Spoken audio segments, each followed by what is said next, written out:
एक छोटे से गांव में एक चालाक और शरारती बिक्री रहती थी जिसका नाम गिरी था।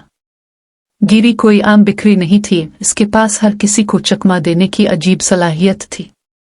गांव वाले अक्सर उसे अपनी कीमती सब्जियों के बागात पर चढ़ने से रोकने की कोशिश करते, लेकिन कोई भी कामयाब नहीं होता था।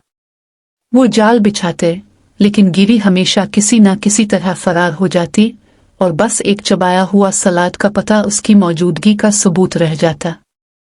एक दिन गांव के मुखिया ने गिरी के बारे में मुसलसल शिकायत सुनने के बाद एक मुकाबले का ऐलान किया। जो कोई भी गिरी को पकड़ सकेगा उसे 1 साल की मुफ्त सब्जियां इनाम में दी जाएंगी। गांव के हर फर्द ने, चाहे वो छोटा बच्चा हो या बूढ़ा बुजुर्ग, गिरी को पकड़ने की ठान ली। गांव के बड़ई ने एक पेचीदा लकड़ी की भूल भिलिया बनाए, नानबाई ने रोटी के जाल तैयार किए और यहाँ तक कि लोहार ने एक नाकाबिले तबाह पिंजरा बनाया। लेकिन गिरी, जो कि एक होशियार बिक्री थी, ये सब कुछ अपने पसंदीदा छुपने के मकाम से बड़े बलूत के दरख्त के नीचे देखती रही। इसे मालूम था कि क्या हो रहा है और उसने फैसला किया कि वो थोड़ी सी शरारत करेगी। इसी रात जब सब लोग सो रहे थे, गिरी चुपके से गांव के चौराहे पर आई और तमाम जालों को इधर अलिफादेर कर दिया।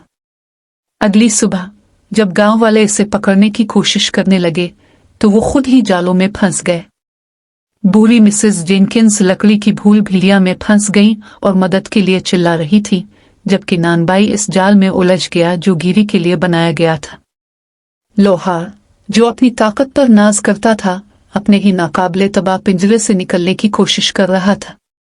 इस दौरान गिरी गांव के अर्ध गिर्द खुशी खुशी घूमती रही, अफरा-तफरी का मजा लेते हुए और ताज़ा बेक रोटी के टुकड़े चबती रही।